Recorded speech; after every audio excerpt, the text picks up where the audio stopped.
I didn't feel like plugging in my big mic for this, so we're just gonna have to do with the little mic. Well, hi, I was gone for like 2 weeks.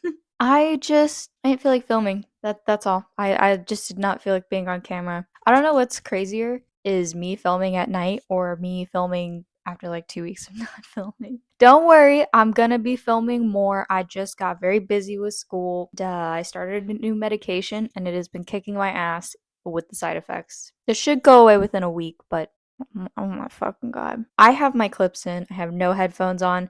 You know what the fuck it is. It's time for another makeup and mumbling. Don't worry, I will never do an unscripted makeup and mumbling again because that was not great. Let's just get the fuck into it. Okay, this is a long ass intro. Okay, bye. Does anyone actually care what anyone is talking about on social media? Okay, that's kind of a heavy topic, but I was struggling to pick out of the three that have been rolling around a bit in my mind lately. This one feels a bit more relevant since we're in the loneliness epidemic and we're in it hard. But sometimes I wonder if social media has transformed into people putting out feelers to get some sort of connection that they're missing in their life. I'm no exception to this. This topic is a bit of food for thought because there's really no definitive answer. And when I say I've been thinking about this a lot lately, I mean I've been thinking about it a lot. I recently got back on TikTok because I'm in this toxic relationship with this godforsaken app, and I'm low-key, high-key addicted to short dopamine bursts due to ADHD and the whole dopamine reward off balance like companies said, but anyways. Every post I see has me wondering, who is this for? Like demographics and all that. It makes me wonder, who are my posts for? Why am I posting? Why am I on social media? Do I crave that connection, that attention, that sweet, sweet dopamine? The third question is yes, but the others, I don't know. I think we're more connected to isolation than anything. And I say this as someone that is very isolated and a near hermit. I'm chronically ill and I can't work a job at the moment. I have no siblings and I live with my parents, but I have opposite schedules to them. I'm up at night and asleep during the day, whereas they're sleeping at night and awake during the day. So online is where I get a lot of my quote unquote social interactions. Okay, anyways, going back to my original question, I think it's a yes and no. Humans crave connection. We crave community.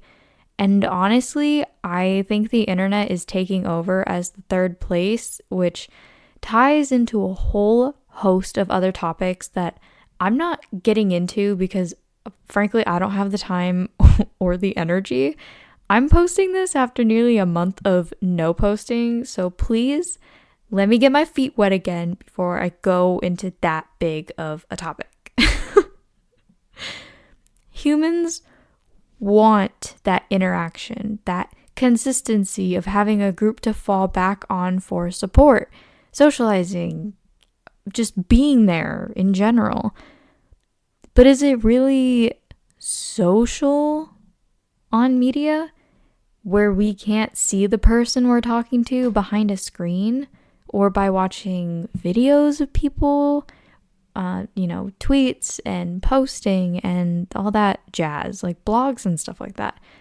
I think a lot of us are posting on social media because we want someone, anyone to reach out, even if it's an argument. This is a little working line of thinking I have going on, but I think a lot of people argue and purposely misread things because it gives them an interaction that they so desperately crave, as well as some form of an outlet for their negative emotions. Is it a healthy outlet? No. Is it a productive outlet? Also no. In a way, though, it makes me feel sort of sorry for them, sympathetic, empathetic. I used to want to argue so that I could feel something. So like maybe that's what it is. I mean, it wouldn't surprise me because a lot of people are just, they're so much angrier these days. And I feel like a lot of people have noticed that. I have. The tempers and fuses of people are so much shorter and far more volatile than I remember, anyways. I remember people used to have a lot more patience. Those Karen videos, they used to go viral and there'd be, compilations of them on YouTube.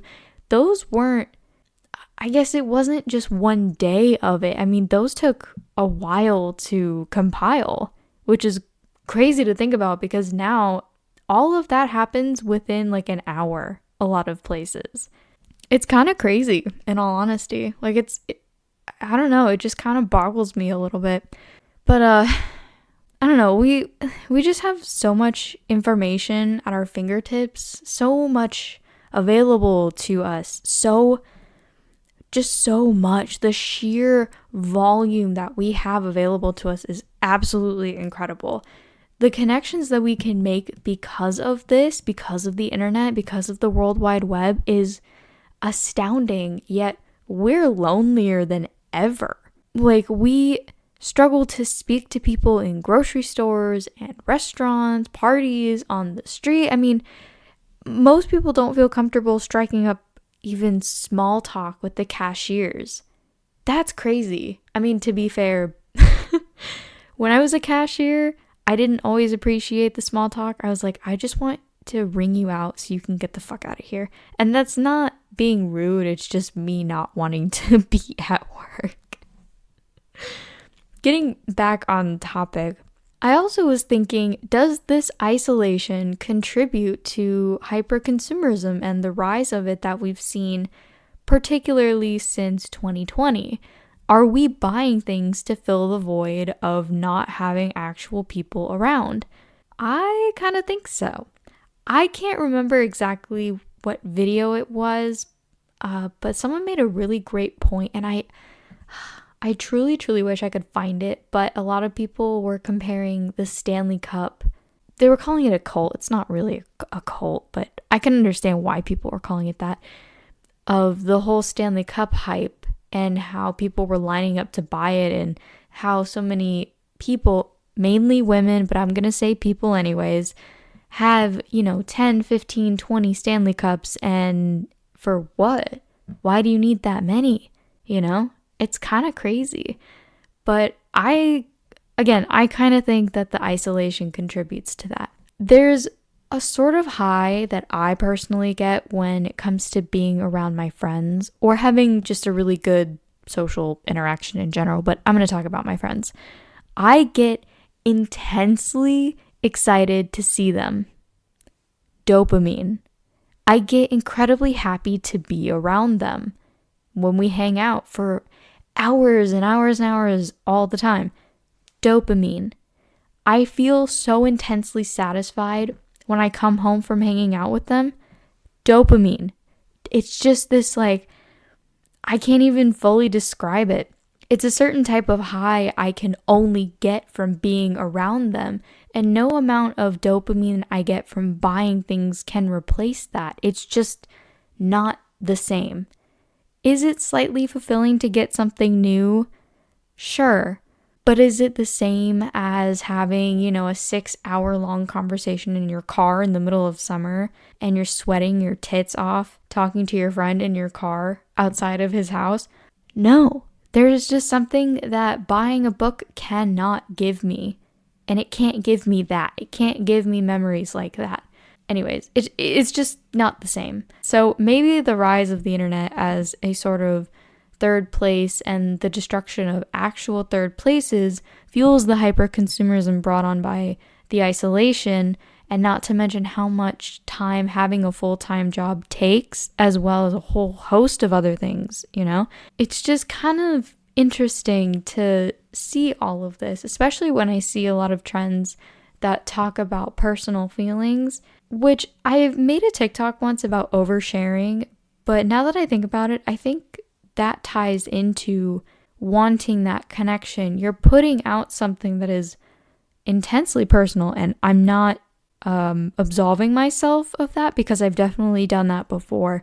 But it's interesting that I'm seeing all of these trends that start out as pretty shallow surface level when it comes to maybe just like information about yourself, and how quickly it devolves into, some of the stuff that I see, you couldn't waterboard that out of me.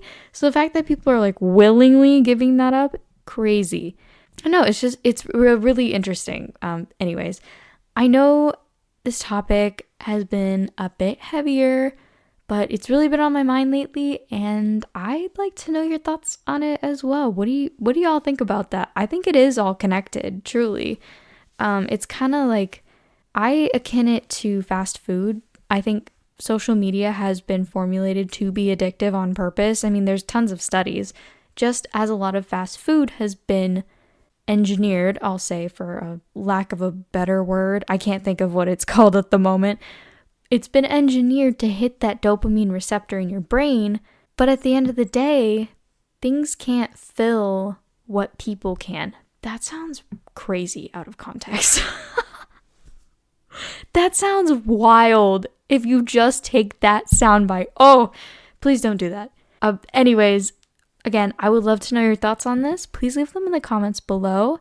And don't worry, I'll be shitting on book talk soon enough again and bringing up concerns over other problems we have pertaining to not just that topic, but a couple other things that I would like to talk about since I have been on TikTok again.